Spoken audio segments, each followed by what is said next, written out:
Hoje falamos com Dima Mohamed, académica palestiniana, investigadora no Instituto de Filosofia da Nova e Filnova e professora na Nova FCSH, especialista em teoria da argumentação e análise do discurso político. A Dima estuda como é que a linguagem é usada como ferramenta política nos debates públicos, na manipulação, tal como na responsabilização, e na reprodução de injustiça, tal como na resistência dela. Filha de refugiados palestinianos e nascida na Argélia, a Dima vive hoje em Portugal, onde se tornou uma das vozes mais relevantes na denúncia do genocídio em Gaza. Nesta conversa vamos falar sobre narrativas, resistência, manipulação mediática e os padrões históricos que sustentam a normalização da violência contra os palestinianos. Dima, obrigada por teres arranjado um tempinho para estar aqui. Obrigada, Carolina, pelo esforço que estão a fazer para manter a discussão sobre a Palestina. Sim, é importante agora. Nasceste e cresceste na Argélia, és filha de refugiados palestinianos. De que forma é que sentes que essa herança moldou a tua relação com a luta palestiniana? Na verdade, a minha história nesta dimensão dela não é única. Eu sou uma de milhões de palestinianos que tinham que nascer fora da Palestina, que tentam e fazem todo o que nós podemos fazer para manter esta ligação com a Palestina. Então, cresci na Argélia sabendo que sou palestiniana, apesar de sentir também argelina em várias maneiras, nunca tinha dúvida sobre ser palestiniana e eu acho que cresci com esta consciência que nós, os palestinianos, temos esta ligação com o país que é óbvia, que faz parte de quem somos nós, mas ao mesmo tempo que está a ser negada, que está a ser... sim, o nosso direito de ter esta ligação é negado, mas eu sempre percebi que não foi a minha história só, porque lá na Argélia os meus pais tinham amigos argelinos, mas também palestinianos. Sim, mas também não foi, seja, também não foi voluntário, não é? O teu pai foi expulso. Não foi mesmo, que percebi, por exemplo, tínhamos amigos palestinianos do Líbano, então, refugiados do Líbano.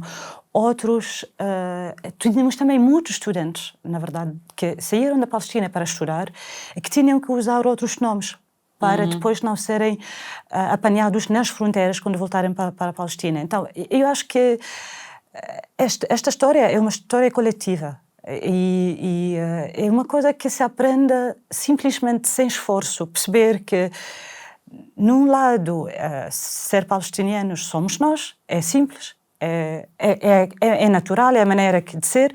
Ao mesmo tempo, é uma luta.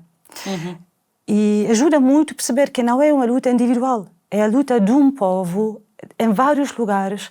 E nós fomos, entre todos estes amigos, nós tínhamos uma sorte que a maioria não tinha, porque nós tínhamos a capacidade de ir para a Palestina. A minha mãe, então o meu pai foi expulso, foi negado o direito de entrar na Palestina. E foi uma história, não sei se temos tempo, mas é uma história que é típica de como que Israel está a tentar, ou seja, na verdade, eu queria colocar a questão assim. A história da minha família é um exemplo de como é que o projeto colonial sionista tenta apagar a Palestina, o povo palestiniano, e como é que não está a conseguir. Porque o meu pai saiu da Palestina aos 17 anos para estudar. Foi um bom aluno e conseguiu uma bolsa fora da Palestina. E nessa altura, estou a falar de 68, logo depois da ocupação da Cisjordânia, o meu pai, refugiado, que já tinha a aldeia, já nasceu refugiado, porque a nossa aldeia foi destruída na guerra de 1948. O meu pai nasceu refugiado, mas depois, aos 17 anos, tinha que sair da aldeia onde nasceu e cresceu, porque esta aldeia também foi destruída na guerra de 67. Onde é que era? Então, Deir Ayoub é a aldeia onde ele não nasceu, a aldeia que foi destruída em 48. E Yalu, durante Nakba? Durante a Nakba. E Yalu foi destruída na guerra de Naksa, 67. Então, o meu pai, um ano depois, acaba com a escola e vai estudar, vai à universidade. E quando saiu, a situação, a ocupação da Cisjordânia foi nova, mas a realidade da ocupação não começou em 67, então eles perceberam tudo. E as autoridades israelitas estiveram a manter, a forçar as pessoas a deixar os bilhetes de identidade nas fronteiras. E depois fizeram duas coisas, sim, mas fizeram duas coisas sem revelar nada à população palestiniana, ao povo palestiniano. Primeira coisa, estiveram a imprisionar todas as pessoas que voltaram, todos os jovens que voltaram. E assim o meu avô... automaticamente era preso? Sim, então entraram, apanharam para investigação e nunca saíram, basicamente. Sim, depois há algumas coisas só de contexto que Israel, não sei se já na altura tinha, mas tem aquilo que é a prisão administrativa. Sim, que é uma mas prisão... isto era até antes, não tinham, nessa altura, não tinham nem sequer de ter o termo jurídico para isso. Mas só para dizer que na prisão administrativa eles basicamente podem manter uma pessoa ainda sem sequer uma acusação durante um tempo muito específica, durante o tempo que lhes quiserem, de 6 em 6 meses, é só renovar. Mas fizeram estas duas coisas. Não foi fácil para jovens, particularmente, entrar na Palestina sem ficarem presos. Ao mesmo tempo, sem avisar, depois de 3 anos de não entrar, confiscaram o bilhete de identidade. Então, negaram o direito. E o meu pai não sabia disso. O meu pai recebeu uma carta, várias cartas, na verdade, do pai dela, a dizer: não voltas antes de acabar com os estudos. Porque se voltares, vais perder os estudos. Sem saber que não voltar quer dizer que vai perder o direito. Perder a identidade. Exatamente, é isso. As pessoas apareceram às fronteiras depois de 4 ou 5 anos, depois de acabarem com os estudos, e as autoridades israelitas disseram: não têm direito, já passaram 3 anos, sem avisar. Estou a contar isto porque isto é um exemplo típico deste projeto colonial que desenvolve sistemas jurídicos que parecem impecáveis, mas são exatamente impecáveis na opressão, na negação dos direitos básicos das pessoas. Porque depois apercebemos que esta lei de confiscar os bilhetes de identidade depois de 3 anos é baseada no entendimento dos palestinianos não serem indígenas da terra, mas serem residentes. Então, a população palestiniana tornou-se toda de residentes que têm direito de residir, porque são estrangeiros, têm direito de residir na Palestina só porque estão lá. Momento de saírem 3 anos depois. Sim, perde o direito à residência. Então, é um sistema que é completamente deturpado, construído, mas é uma distorção total da realidade, porque é baseado numa premissa totalmente falsa, a premissa que os palestinianos são estrangeiros da terra, são residentes, não tínhamos. Na verdade, esta situação continua a ser o caso para os palestinianos de Jerusalém. Então, é um exemplo de como é que este projeto colonial é baseado no abuso dos sistemas jurídicos e é uma história incrível de fabricar sistemas totalmente desligados da realidade, porque são baseadas em premissas totalmente falsas. Sim. Então, a minha história é necessária. Então, o meu pai, eu percebi, o meu pai não tinha o direito de ir à Palestina, a minha mãe tinha. E a minha mãe aprendeu da experiência do pai e tinha que ir à Palestina de 3 em 3 anos para não perder o direito. A história foi totalmente complicada. Eu não vou ficar aqui a contar a história toda, mas a história da minha família ensinou-me, numa maneira pessoal, mas também coletiva, que existir é resistir, basicamente. Manter a ligação com a Palestina não é uma coisa que se faz só para ter o conforto de ter a família, o conforto de ir visitar pessoas que são caras para nós, mas é também um acto de resistência. Isso é uma frase, aliás, que se vê muito pela Palestina inteira, de existir a resistir, à expressão em árabe de sumud, não? Sumud, sim, a resiliência. Exato. É na existência. Sim, e eu acho que neste sentido também a experiência de nascer na diáspora, no exílio, foi, apesar de ser penosa, porque eu sabia que o meu pai não conseguiu ver os meus avós durante 17 anos. Nada, nem sequer uma vez. Então, é uma experiência penosa, mas também é uma experiência... Os teus avós estavam onde? Muito na Palestina. Sim. Ficaram na Palestina, no campo de refugiados de Calândia, na verdade, onde acabaram depois de sair de Yalo, em 67. Foram para Calândia e a maioria da minha família continua lá, no campo de refugiados de Calândia. Então eu percebi também a diversidade da experiência palestiniana. Que é um dos piores checkpoints. Sim. Também, sim, as fronteiras do campo tornaram-se as fronteiras do nosso espaço como palestinianos. Sim, mas só para fechar esta coisa do exílio, apesar de tudo, eu acho que tinha sorte, porque a minha mãe aprendeu da experiência do meu pai e mantivemos o nosso direito a ir à Palestina, e tinha também sorte de ter a capacidade de ver palestinianos de outros lugares, palestinianos do Líbano, palestinianos de todos os lugares da diáspora. E, neste sentido, apesar de... Não posso dizer que foi fácil crescer com estas duas identidades. Sou argelina, eu pensei, sou argelina. Na verdade, não sou, porque nunca tive documentos. Então, eu cresci estrangeira, mas não senti estrangeira. Mas consegui sentir sempre, não há conflito, eu sou palestiniana também. E se fosse para escolher, eu sempre escolheria a Palestina, porque percebo que isto é o que todos os outros palestinianos na minha volta não têm o direito de ir à Palestina. E pronto, então foi uma coisa que se aprende, mas como estou a dizer, e sou se calhar uma privilegiada, porque nasci na diáspora, mas com o direito de ir à Palestina, um direito que eu sei que nunca vou perder. Eu agora, a minha escolha é viver fora da Palestina, mas no momento em que o meu direito de estar na Palestina for prejudicado, eu não tenho certeza, não tenho dúvida de que faria. Eu vou para a Palestina. A tua investigação foca-se muito na argumentação política e na análise do discurso. Pronto, eu pessoalmente sou um bocado geek em relação a isto, porque eu adoro storytelling e narrativas e cresci mesmo a acreditar com muita força que a forma como nós contamos as histórias molda a nossa percepção sobre a realidade, não é? E se a nossa percepção sobre a realidade muda, então também as decisões que nós vamos tomar enquanto indivíduos e coletivamente e a forma como agimos, também isso é moldado.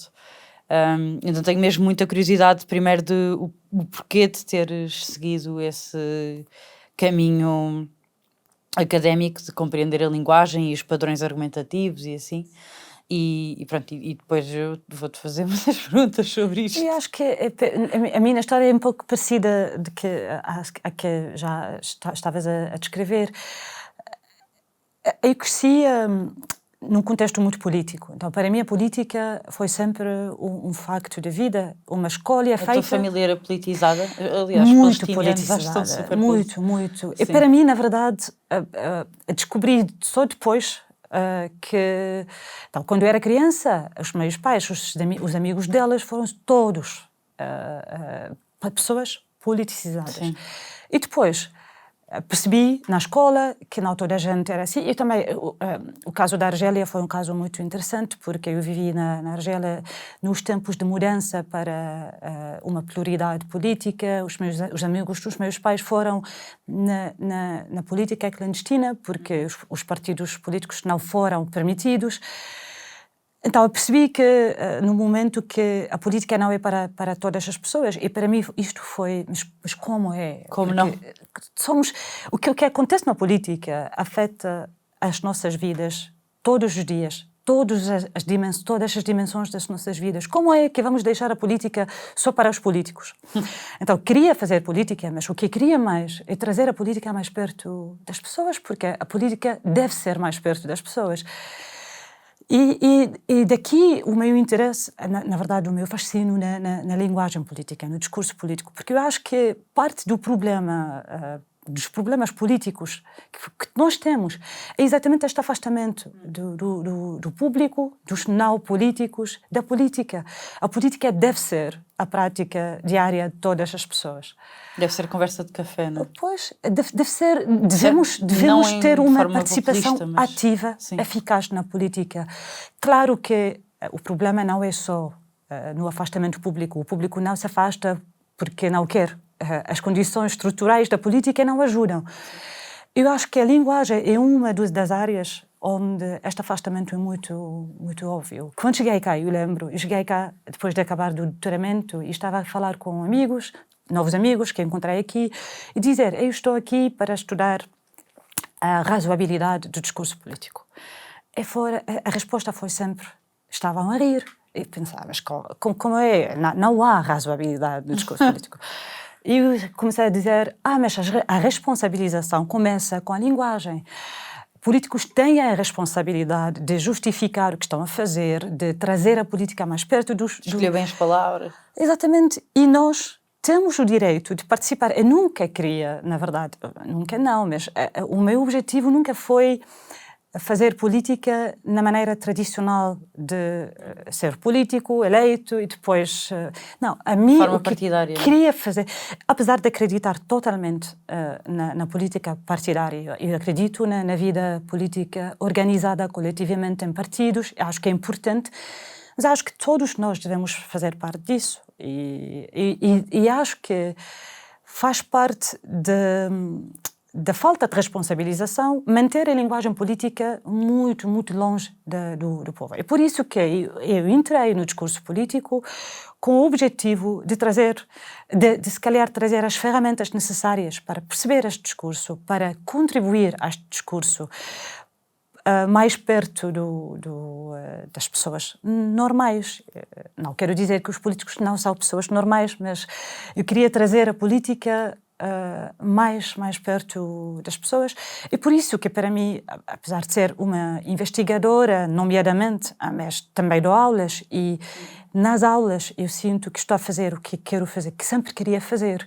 Mostrar às pessoas jovens que perceber o discurso político e participar no discurso político, desconstruir e construir um discurso novo, é uma coisa que todas as pessoas podem fazer, na verdade. Todas as pessoas devem ter a capacidade, a acessibilidade ao discurso e capacidade... conseguir ouvir um discurso e conseguir analisá-lo de espera aí... Sim, perceber o que está a ser dito, responsabilizar os políticos pelo que estão a dizer. Não deve ser uma coisa elitista, só algumas pessoas com algum conhecimento têm a capacidade de... porque a linguagem não é só linguagem, é a maneira de responsabilizar, basicamente. É uma dimensão importante na responsabilização do político. É de sentir que somos pessoas que vivem em condições dignas, que temos a capacidade de influenciar as nossas vidas, porque participar na política é basicamente isso. Sim. Ter a agência necessária... de autonomia necessária para fazer parte destas discussões que estão a, basicamente, condicionar e direcionar as nossas vidas. Em conversa com a Chad aqui no IALA, ela diz exatamente que, por exemplo, usar a palavra genocídio não é só uma questão emocional, não é? Em relação ao que se está a passar, não é só sobre dar um peso ao que se está a passar, é importante, e para nós, na Human, pelo menos, o que se está a passar em Gaza não tem outra questão, é genocídio. E ela falava sobre a importância de... Não, é importante ser genocídio porque genocídio é uma coisa punível por lei, ou seja, é concreto. Isto não é de género... Não é um debate de... Tá bem, mas eu não lhe chamo isso. Estás a ver? Tipo, pronto, ok, não sei o quê, mas eu, ok, também não lhe chamaria isso. Não, é importante o que é que tu lhe chamas, porque é concreto depois o que é que acontece em relação a isso. Sim, há consequências jurídicas. Há consequências sobre aquilo que é que... como é que nós colocamos a questão. Sim, mas é por isso que o lobby sionista, os assassinos israelitas e também os aliados deles estão sempre a resistir a estas palavras, Exato. porque sabem. E, na verdade, eu vejo uma mistura das duas, do peso emocional, que é importante para Também é mobilizar importante, sim. a opinião pública, e das implicações, das consequências jurídicas, para utilizar o termo. Eu acho que Israel e os aliados já perderam a batalha do peso emocional. Acho que o que está a acontecer na Palestina, todas as pessoas do mundo já conseguem perceber que é pesado. É impossível. As imagens são muito mais fortes das palavras nesse sentido. A batalha jurídica é ainda para conquistar, para vencer, porque esta questão de complexificar demasiado para não conseguir adoptar... Para não conseguirmos entender... Sim, para não conseguir confirmar que isto é um genocídio, porque no momento que isto seja possível, seja feito, as consequências jurídicas são muito óbvias. Sim. É que assim temos a responsabilização. É assim que o discurso político torna-se a ferramenta mais importante agora para passar da solidariedade popular para a responsabilização mundial, institucional, política, jurídica do Estado criminoso sionista. Sim. Sim. Eu acho que aquilo lá está, aquilo que estamos a... Israel já cometeu massacres antes, não é? Em Jenin também, em Gaza em 2008, 2014, e não só, já se formos massacres em si já foram muitos mais, mas guerras. Portanto, são padrões que se repetem e, aliás, já existem relatórios também, por exemplo, da Human Rights Watch, que tem um relatório gigantesco sobre os crimes contra a humanidade que Israel comete. Isto para te perguntar porque é que achas que este genocídio em particular, que não acho que seja este, não é um genocídio a longo prazo, já tem vindo desde 2018, 2014, é uma coisa que na verdade já vem a decorrer, teve esta atenção mundial.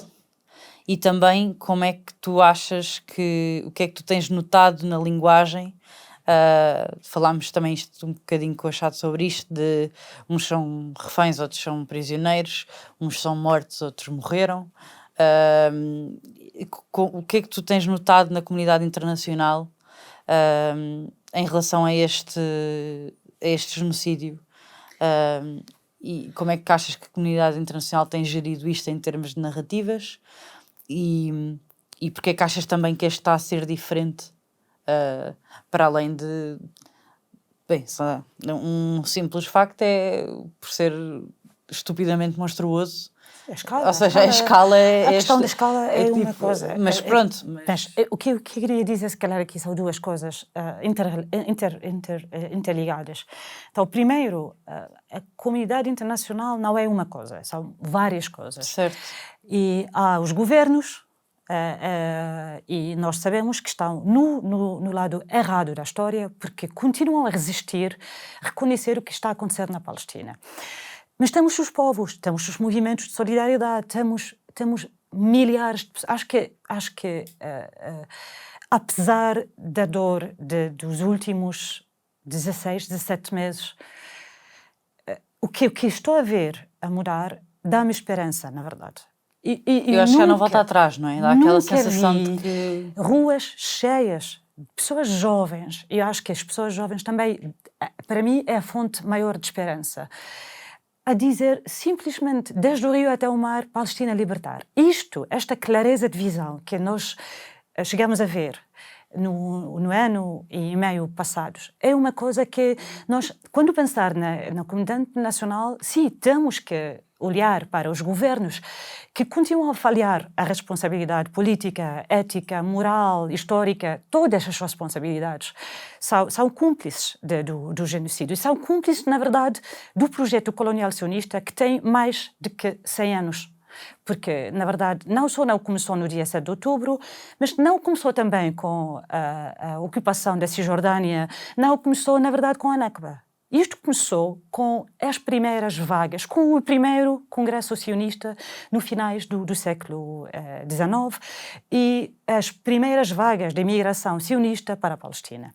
Mas eu acho que temos esta questão da comunidade internacional, às vezes devemos focar onde devemos fazer mais trabalho, nas instituições que estão a falhar, basicamente, responsabilizar estas instituições, os governos que continuam a falhar a reconhecer o que está a acontecer à Palestina, continuam a falhar a sancionar o Estado israelita. Sim, alguns até continuam a recusar a aplicar os mandatos dos tribunais internacionais e permitam os criminosos de guerra de visitar. Mas outras vezes temos que olhar para os povos, para os movimentos de solidariedade, para todas as iniciativas que estão a emergir para atingir esta responsabilização, para apoiar a resistência palestiniana no caminho da libertação. Então, isto é uma coisa, mas a outra dimensão, eu acho que também é pertinente para a tua pergunta, tem que fazer com o que está a acontecer agora e como é que contextualizamos isso no contexto do projeto colonial sionista. Eu insisto a utilizar esta expressão, o projeto colonial sionista. Já agora podes explicar porque é que insistes em... Porquê? Ou porque, na por verdade, exemplo, muitas vezes usamos sionismo e não os judeus? Isto nós vamos falar disso daqui a pouco. Esta confusão deliberada entre sionismo e judaísmo. Sim.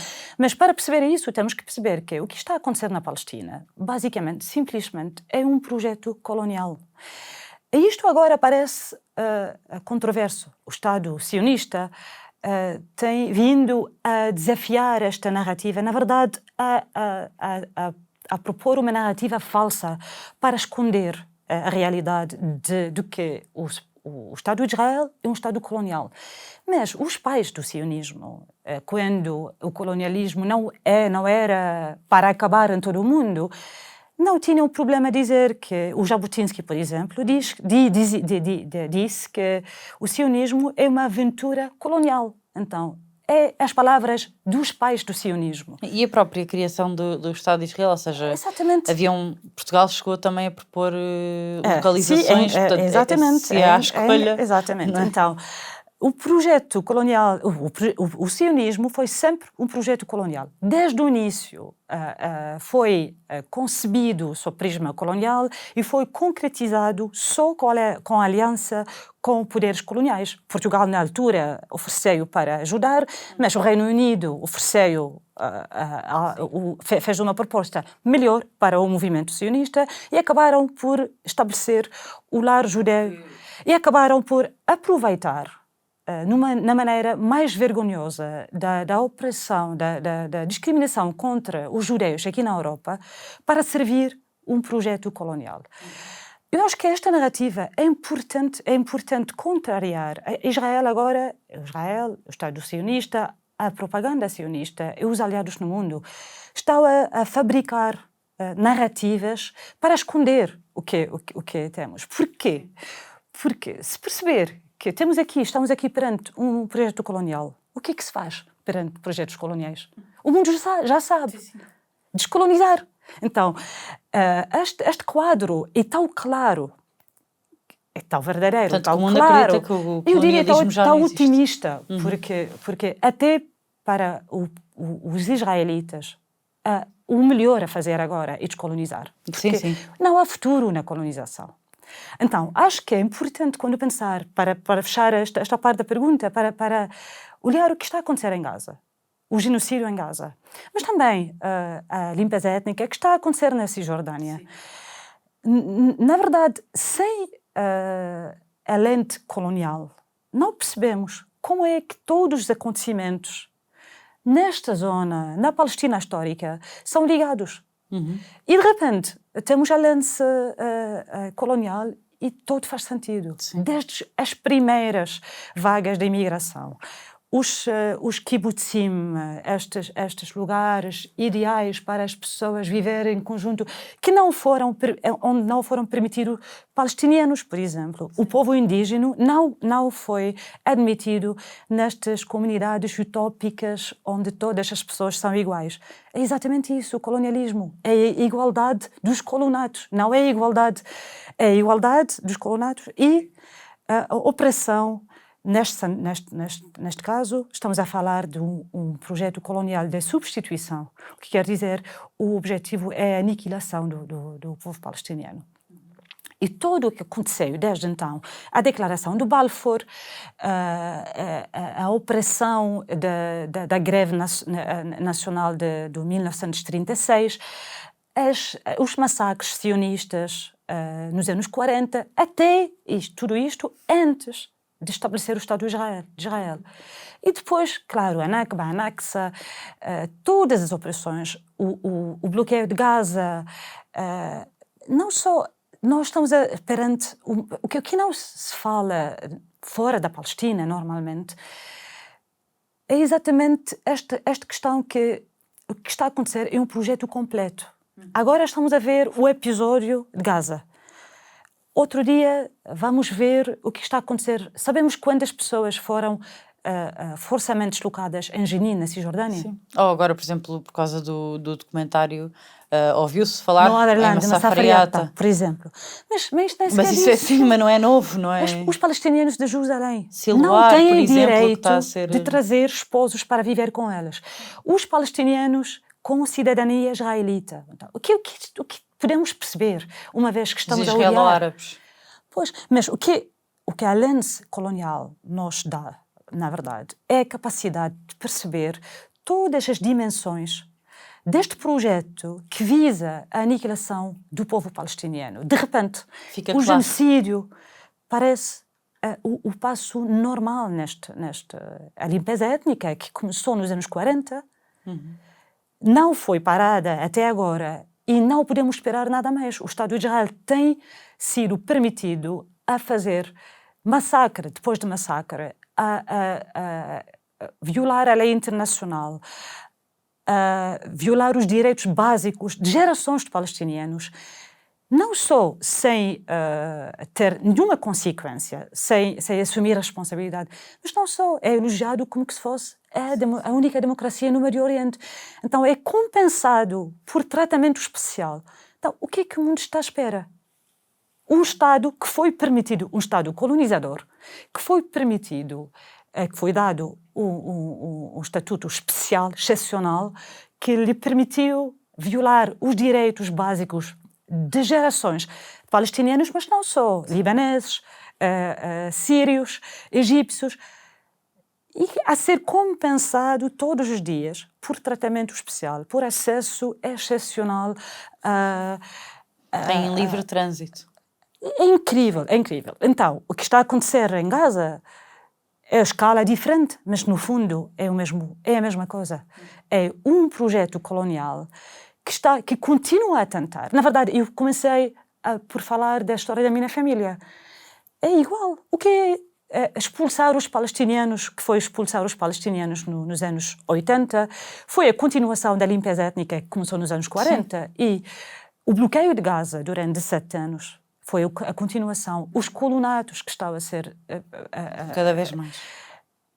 E o genocídio, infelizmente, o mundo que não parou o Estado de Israel tem que lidar com a consequência que estamos a ver o que nós permitimos continuar. Nós, neste sentido, se calhar não nós aqui, sim, mas não nós, aqui... o povo palestiniano, porque havia sempre resistência dentro da Palestina e fora. Só sim, que as instituições com mais poder permitiram esta violação, este projeto colonial a continuar. E agora estamos a ver o episódio mais sangrante, a realidade mais feia para a humanidade. Mais visível, acho que é só por ser mais visual, porque tudo o resto continua a acontecer bastante Um dos meus livros favoritos, lá está, gostando muito das narrativas, e que acho que mudou mesmo muito a minha perspectiva até de como é que vejo mídia ou vejo discursos de políticos, é o Manufacturing Sim. Consent do Noam Chomsky. No fundo, como é que nós manufaturamos consentimento, e são coisas mesmo. Agora, ver, por exemplo, o Trump a falar ou coisa assim do género, é tipo, claro que já parece que uma vez que entendemos, já conseguimos ver ali as migalhas para que daqui a um tempo de repente se justifique acontecer o episódio X. Pronto, não querendo aqui fazer previsões, mas é uma coisa que fica muito clara e na verdade é constantemente repetida, não, é uma fórmula que não tem muita criatividade. Sim, é verdade. E tu consegues, sendo especialista em argumentação política, dar aqui alguns exemplos também de padrões históricos na forma como Israel tem justificado os crimes, e se calhar colava aqui com outra coisa que tinha aqui, no fundo estou a misturar duas perguntas, mas como esses padrões, se conseguires falar-nos um bocadinho sobre esses padrões históricos, de forma como Israel está a agir, mas também dos mecanismos linguísticos e estratégicos, porque lá está, não é novo. Já aconteceu, isto está a repetir-se. E pronto, algumas coisas que são fáceis para mim é o controle da linguagem, né? Lá está, uns são baixas colaterais, outros, por exemplo, mesmo a palavra conflito é muito chata, ia dizer trigger, mas para não usar estrangeirismos. Ou estas questões também de que, por exemplo, de Israel dizer muitas vezes que não tem nenhum parceiro para a paz, e coisa importante, pronto, não é? Coitados. Pronto, se nos conseguias dar assim alguns exemplos. Sim, eu acho que é importante perceber que estamos perante uma tentativa de fazer este manufacturing of consent, na verdade, desde as primeiras tentativas de propaganda sionista. E a primeira é uma terra sem povo para um povo sem terra. Sim. Então, estamos Quando, aqui... na verdade, acho que há aquela carta que foi Pois. enviada, não é? De que a noiva é bonita, mas já tem... Sim, mas o movimento sionista, desde o início do século XX, chegou a divulgar esta propaganda, este mito, que toda a gente hoje em dia sabe que não faz sentido, mas na altura foi utilizado para justificar as vagas de imigração para a Palestina. Então, começando com isto, eu diria que o que estamos perante agora é uma propaganda sionista que começou até antes do Estado de Israel, começou com o movimento sionista. Eu acho que é importante ver isso e está a evolver com os tempos. Então, não tinha um problema a falar de uma aventura colonial, quando o mundo estava um mundo de colonialismo, mas depois da libertação das colónias na maior parte do mundo, esta propaganda mudou um pouco. Então, estamos perante uma propaganda que tem o objetivo de esconder, mais uma vez, o carácter colonial, porque o carácter colonial tem esta capacidade, este potencial de libertação incrível que eles têm que travar. E como fazer isso? Vamos propagar mitos, vamos construir mitos e tentar não permitir esta visão clara. E há várias maneiras de fazer isso. Então, esta fabricação de consentimento, isto é uma coisa que, na verdade, eu posso dizer que não está a resultar como estava. Então, nos anos, acho que há 30, 40 anos, eu acho que a situação era pior. Estamos agora numa resistência de narrativas também, que eu acho que não é tão fácil fabricar o consenso que conseguiram fabricar durante décadas. Mas temos que perceber como que isto está a acontecer. Isto está a acontecer porque temos uma nova geração que está a desconstruir estes mitos, que está a apontar aos enquadramentos problemáticos. E temos vários. Temos os enquadramentos que não reconhecem a existência do povo palestiniano. Isto é o ABC do colonialismo. Não há um povo, então. Aqui não há um povo, então nós, os colonizadores, vamos lá. E temos esta... Vamos descobrir... Descobrir, exatamente. Habitar a terra, porque é de pena. E depois, o outro é de tornar o deserto no oásis, que é mentira também. Então, então na Palestina, que não é nada de deserto. Exatamente. Há enquadramentos que negam a existência do povo palestiniano, mas há os outros, porque até certa altura isto foi possível, mas agora não é possível negar o povo palestiniano. Então, o que é que vamos fazer? Vamos criar enquadramentos, frames, que vão propor uma relação distorcida totalmente. Então, a história é de conflito. Estamos aqui perante um conflito entre os judeus e os muçulmanos, que não há nada mais longe da realidade que isso. É aqui, se calhar, aproveito para falar da distinção importantíssima entre judaísmo e sionismo. Um crime que Israel está a fazer contra os judeus do mundo é confundir, numa maneira deliberada, judaísmo e sionismo. Dizer que Israel é o país de todos os judeus do mundo. Ignorar os milhares de judeus no mundo que não se identificam com a opressão, o terrorismo de Estado israelita. Então, Israel tem afirmado... Eu costumo dizer que o sionismo, na verdade, é que é antissemita.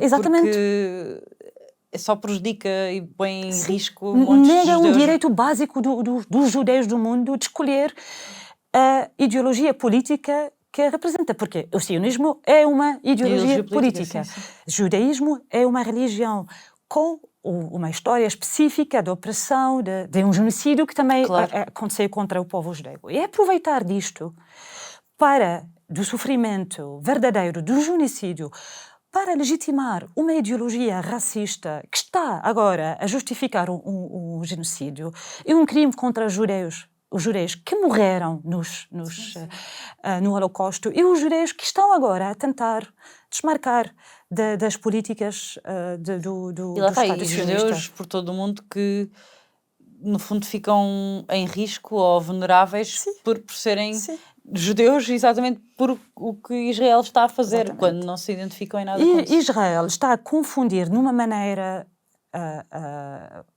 deliberada, o judaísmo com o sionismo, justificando isso com a luta antissemita, e ao contrário, como que disseste, é o sionismo em si. Muitos judeus dizem que o sionismo em si é antissemita. Então, temos estes enquadramentos que distorcem a realidade no sentido de não falar do que está a acontecer. Depois no último ano, ouvimos também o frame de terrorismo. Então, estamos perante uma situação semelhante à Al-Qaeda e o Estado Islâmico, que também não tem nada, porque todas estas, uma análise discursiva, argumentativa, é fácil mostrar que estão todos baseadas em premissas falsas. Então, são narrativas construídas com uma coerência interna, mas com nenhuma ligação com a realidade. São baseadas em premissas falsas. Mas, com o poder que a instituição sionista tem, e os aliados têm, o poder midiático, tem sido muito, muito difícil desafiar, desconstruir estes mitos.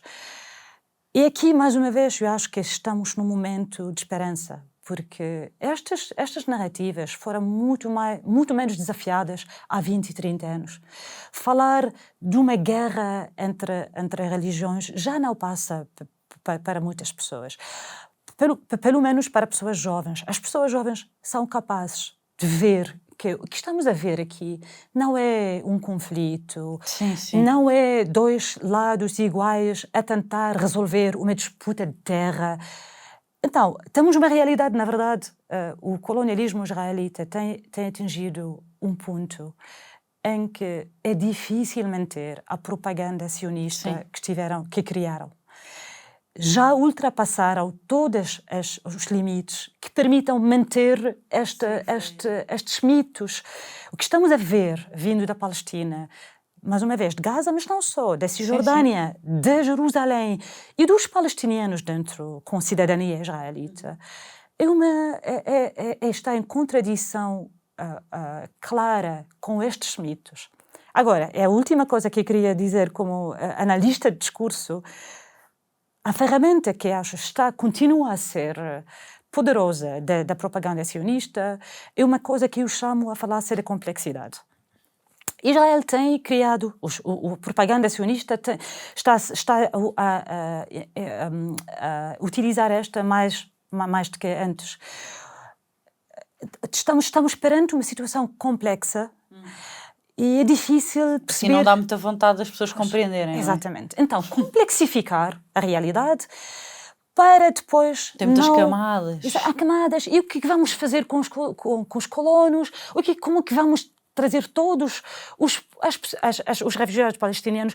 Então, na verdade, cair na armadilha da complexidade para não assumir uma posição clara sobre o que está a acontecer. Infelizmente, esta falácia é muito, muito Ou seja, não poderosa. Vai haver soluções perfeitas, mas essa falácia deixa-nos num lugar em que nem sequer se está a avançar para soluções. Sem poder, basicamente. Esta falácia é usada para manter o status quo, Exato. Para manter a situação assim.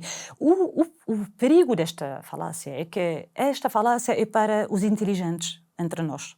Porque são os inteligentes entre nós que percebem a complexidade da realidade. É verdade, a realidade é complexa. Não vai ser tão simples trazer todos os refugiados. Mas nunca na história, nunca na política, as complexidades práticas foram apresentadas como desafios, como impedimentos para soluções. Normalmente... Inventar um país e criar do início também é aceitamos princípios... complexo. Por exemplo, o princípio da igualdade. Todas as pessoas que vivem entre o Rio Jordão e o mar Mediterrâneo devem ser iguais. Isto é um princípio. Depois, sim, há complexidades práticas. Devemos perceber como lidar com isto. Mas não podemos dizer que estas complexidades põem em causa o princípio da igualdade. Então, esta falácia da complexidade é muito, muito perigosa. Porque cada vez que vemos na televisão peritos a analisar o que está acontecendo na Palestina, o que estão a fazer é exatamente isso. Estão a desviar a atenção do fundo tão claro. Colonialismo deve acabar, igualdade deve ser restaurada, direitos humanos devem ser respeitados. Estão a desviar a atenção das coisas claras e focar só na complexidade e apresentar esta complexidade como que se fosse a razão para não saber o que fazer. Então, eu acho que é isto agora, a nossa luta e contra a falácia da complexidade. Sim, também muitas vezes parece que as pessoas colocam o peso nas pessoas de que elas têm de arranjar solução, quando é do género. Eu costumo dizer isto muitas vezes, que é, no ativismo, na verdade, nós podemos perfeitamente barafustar e não ter as soluções para as coisas, não é? Ou seja, nós podemos dizer que uma coisa está errada e depois, lá está, elegemos pessoas e por outros diversos mecanismos, há várias organizações para as quais contribuímos, que são quem tem de trabalhar nessas soluções. Mas não usar o argumento de a complexidade no sentido em que é de género. Isto é muito complexo, então como é que tu resolvias? E montes de vezes eu vejo isso a acontecer e eu parece-me quase, apetece-me intervir de género, espera aí, não é esta pessoa que tem de resolver nada. Neste caso... Esta pessoa ela está certa, ou seja, a resposta acaba aqui, acaba em eu não concordo com isto e tem de se encontrar uma solução, mas eu não estou a dizer para não se propor soluções, mas também há essa coisa dessa desresponsabilização de então digam, não, calma, por partes. Olha, eu queria se calhar ir mais um passo. Quando é que foi possível simplesmente, sem complexidade, resolver qualquer injustiça histórica? Sim. Quando? Nunca. Eu tiro muita inspiração da experiência da África do Sul. Sim. E quando pensar, então, nos anos 80, quando se começou a falar da campanha de boicote, desinvestimento e sanções contra o apartheid da África do Sul, agora estamos num momento parecido, porque estamos a falar da mesma coisa. Sim. Contra o apartheid israelita. quando começou a falar disso, o mundo também disse, mas é muito complicado, o que é que vamos fazer com os colonos? Mas o equilíbrio do poder no mundo não permite isso. Não é verdade. A Angela Davis esteve cá há 2, 3 anos e falou da luta dos escravos e disse, quando os escravos começaram a dizer nós merecemos sermos livres, também a resposta foi, isto é muito complicado. Como assim? É complicado, é impossível.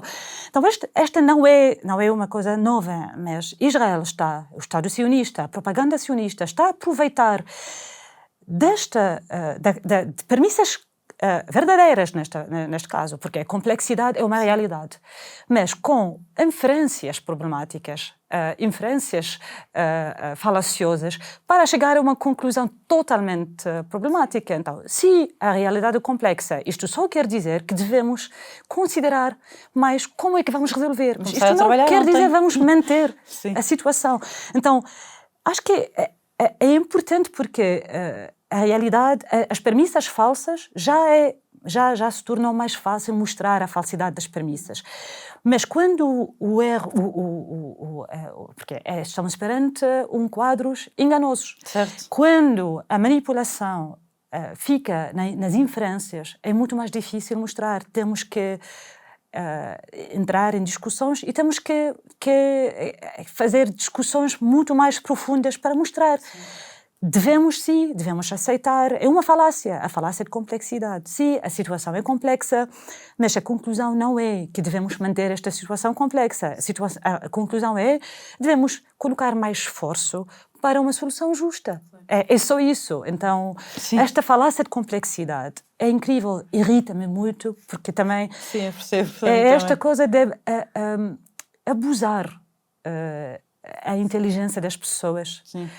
E fazer cair as pessoas numa armadilha para justificar a opressão, a aniquilação de um povo, para o genocídio até. Sim. Estamos perante tentativas vergonhosas de justificação. Tu que era a última coisa que ias dizer enquanto análise de discurso, mas há uma coisa que eu te queria perguntar sobre análise de discurso, que já referi há bocado, mas que acho que ainda não aprofundámos muito, mas que é esta narrativa, porque é recorrente e é uma coisa que eu ouço, entre aspas, nos cafés, que é o de que não há parceiro para a paz. Pronto, queria que sempre que há uma resistência palestiniana é sempre, pronto, mas estamos aqui nas negociações, não é? E depois e eu ouço isso, atenção, de familiares, até que sabem que eu estou bastante envolvida, mas é um bocadinho do tipo, isso passa muito de, então mas vão negociar com quem? E eu penso sempre do género, primeiro com quem é que eles estão... Não há parceiro para a paz, Israel não é um parceiro para a paz. Não, é isso que eu estava a dizer, eu quando eu digo assim, primeiro eu não... Só eles estarem a negociar, eles é que não são um parceiro para a paz, não é? Sim. Mas porquê é que esta ideia é perigosa e como é que ela tem sido usada para justificar esta opressão ou seja, desconstruir aqui um bocadinho isso de não há parceiros para a paz? Sim, porque este é um dos quadros, não há parceiros para a paz, baseados em premissas falsas, premissas que não reconhecem o que está a acontecer na Palestina. Como é que... Então, imaginam, agora é muito fácil olhar para as lutas anticoloniais e perceber que os povos colonizados estiveram a resistir, porque é o direito dos povos colonizados a resistir. Mas na altura, isto não foi a narrativa dominante. Na altura ninguém dizia. Eu sempre falo do exemplo do Nelson Mandela. Agora todo mundo reconhece o mérito de Nelson Mandela, é um momento de paz, não? O Nelson Mandela foi considerado terrorista pelos Estados Unidos, sabes até quando? 2008.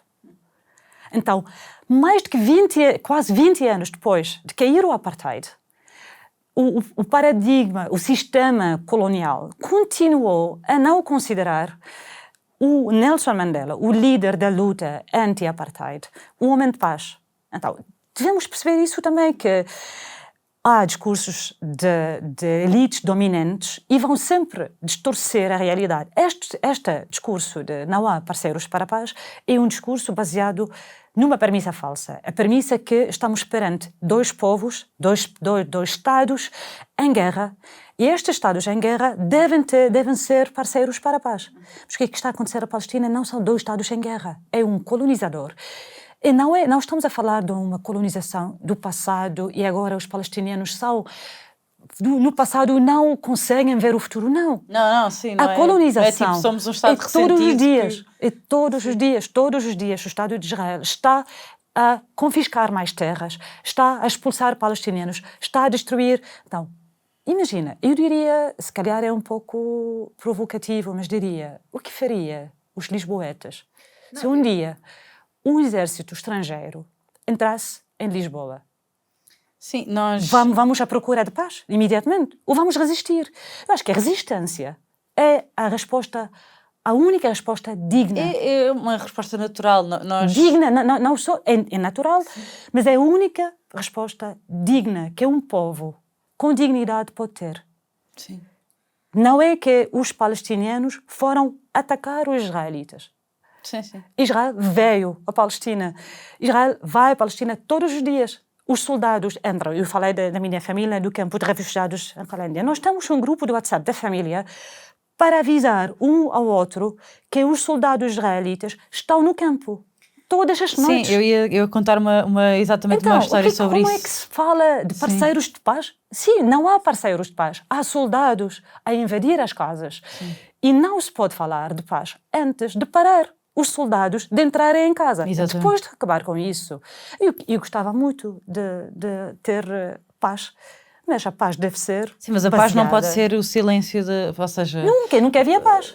Sim, mas no fundo às vezes parece que a comunidade internacional, não nós, não é? E também não quer generalizar demasiado, mas parece que é tipo...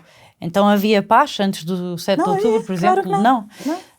Sim, e essa... Israel nunca foi Sim. um parceiro de paz, porque ao mesmo tempo que estiveram a negociar paz, estiveram a fazer expansões da confiscação de terra. Nunca pararam. Não há um mês na Palestina. E eu acho que não há muita noção, agora se estavas a falar até dos grupos de WhatsApp, etc., não há muita noção da realidade diária, não é semanal, é diária. Nós fomos... fui com um grupo à Palestina o ano passado, em julho. Éramos só 4 e tivemos a aprender sobre a resistência e ficámos no Deixa Camp em Belém e o campo foi atacado, lá está. A narrativa sionista é que estavam a fazer um treino militar, só que é um treino militar num campo de refugiados com pessoas a sério, com famílias a sério e com armas a sério. E, portanto, nós acordámos à meia da noite a ouvir disparos de bombas de gás lacrimogénico, só que como eles, e supostamente até existem leis de que têm de ser sempre lançadas em espaços abertos, eles lançam para ruas super estreitas, então é um estrondo gigante, as janelas abanam todas, montes de disparos.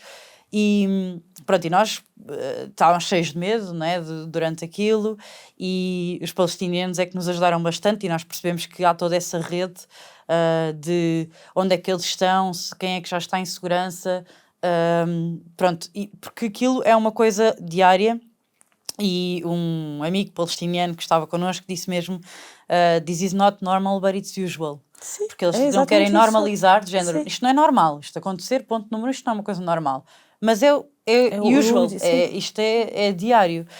E no outro dia acordámos e havia casas destruídas, ou seja, com coisas danificadas, carros completamente partidos, e eu lembro-me de comentar com um amigo meu de género, adorava ver agora aqui as pessoas que têm os discursos da propriedade privada, não é? Ou seja, tem as casas e os carros, então uma pessoa acorda e de repente não tem o carro, a casa, os bens materiais, não é? Eu diria, na verdade, a resistência é o caminho para a paz.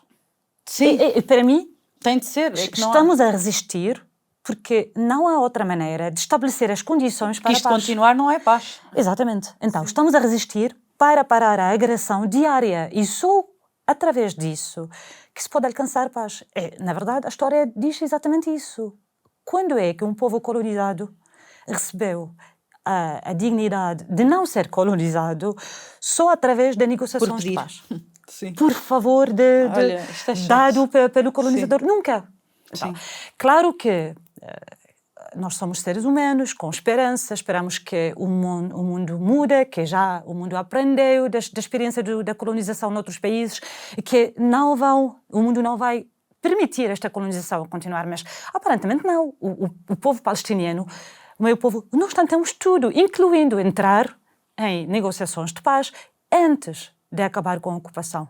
Não resultou, ao contrário, Israel aproveitou da abertura pelas negociações para colonizar mais. A colonização da Palestina, desde os acordos de Oslo, nos anos 90, intensificou como nunca antes. Então, o caminho para a paz. Eu também gostava muito de um dia não ter de resistir. Gostava de ter um país onde eu vou à Palestina com amigos para mostrar as oliveiras, para mostrar a natureza linda, não para mostrar a opressão e a resistência dela. Então, na verdade, nós queremos paz mais do que nada mais. Sim. Só que o caminho pela paz tem que passar pela resistência à opressão. E temos que vencer esta paz, temos que vencer esta liberdade, que sem justiça não há paz. Isto é sim, sem justiça não. Sim, não há. Eu sei que estamos um bocadinho... Eu queria fazer-te mais uma pergunta. Sim. Que era... que tem a ver com a memória coletiva. Que é, pronto, desde a destruição da aldeia... Desde a destruição de aldeias inteiras de 48, que depois foram renomeadas para territórios com nomes hebraicos, a negação da existência da Palestina, como tu já... referiste, às vezes, a negação da existência da Palestina nos mapas, não é? Manuais escolares israelitas. Nós também tivemos isso há 50 anos, há pouco mais de 50 anos, em que manuais, antes do 25 de Abril, mostravam Portugal como sendo... Dizia, Portugal é enorme, e mostrava os países colonizados.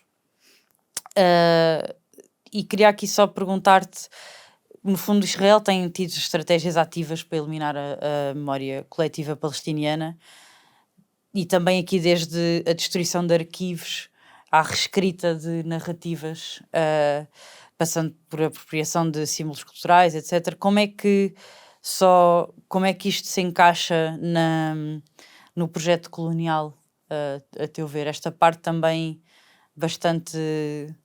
de reescrita de arquivos, de eliminação, de atacar, lá está, olha, recentemente a Educational Bookshop em Jerusalém, portanto este lado académico, escrita, narrativas da história, ser em si um target. Isto é no fundo, do projeto colonial, basicamente. Apagar a Palestina da mapa, é apagar a Palestina... Qualquer coisa que seja Palestina Então, a guerra colonial contra a Palestina tem várias camadas, e a camada da narrativa, da memória, da cultura é uma das mais importantes. Não só, mas é uma luta, é uma área de... Então, há as manifestações muito concretas de destruir visuais, não é? Sim, os arquivos que estás a fazer, mas isto, mais uma vez, nós podemos perceber a relevância disso só no contexto deste discurso da propaganda colonial que na verdade tenta esconder o carácter colonial. Então, ao mesmo tempo, não deixar, tentar eliminar qualquer consciência coletiva palestiniana, tentar eliminar qualquer referência a uma tal consciência e tentar eliminar as condições para criar e manter esta consciência. Mas isto não vai acontecer. Eu queria referir, se calhar, 2, 3 coisas. A pena que a última pergunta, eu queria falar horas agora sobre a questão da memória. Quando tu falaste assim, no início... Quando tu falas no início da storytelling, uma das coisas, na verdade, para mim como criança, que lembro muito bem esta coisa de ouvir as histórias das aldeias que já não existem. Os meus avós, as minhas tias, os meus tios contaram. Quando lá estivemos, entrevistámos avós, no fundo, porque é toda uma incrível, enciclopédia. É incrível. Assim. E se calhar, como criança, às vezes isto irritava-me, porque pensei, vamos ficar no passado. Mas cresci a aprender que isto faz parte, é uma ferramenta de resistência incrível, esta persistência na memória coletiva. E não só para não esquecer das aldeias, não esquecer dos lugares que foram apagados. Eu, por exemplo, visitei a aldeia onde a minha mãe nasceu nos anos 90, no fim dos anos 90. Para a minha mãe foram 30 anos desde que ela saiu e a aldeia não existe. A minha mãe foi a primeira visita para ela. Agora? Yelo. Agora, por exemplo, isto faz parte. Nós nunca vamos acabar. A aldeia faz parte do que se chama agora o Ayalon Canada Park. O Ayalon Canada Park são basicamente as três aldeias que foram destruídas em 1967, destruídas totalmente, novas árvores, eucaliptos, basicamente plantadas para esconder as casas.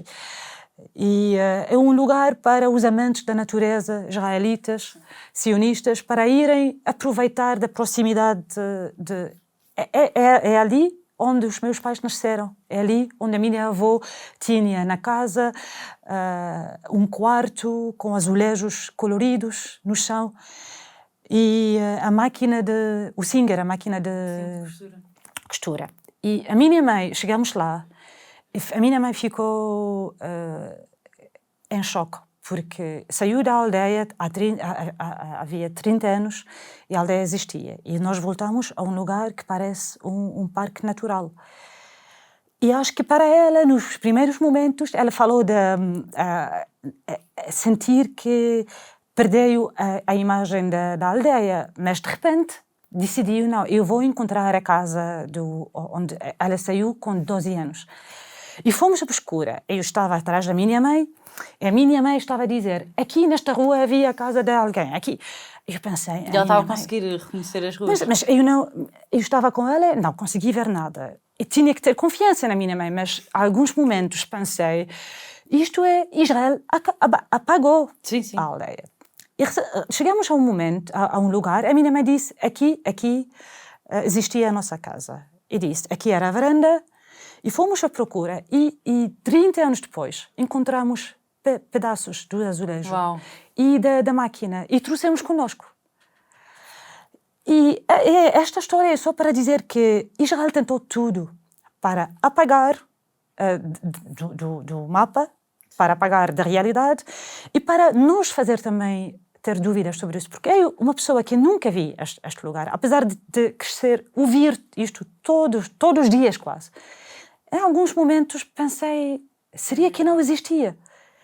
Mas a persistência da minha mãe, com esta persistência, voltamos com pedaços, uma evidência concreta, física. E depois, para mim, eu trouxe comigo aqui para Portugal.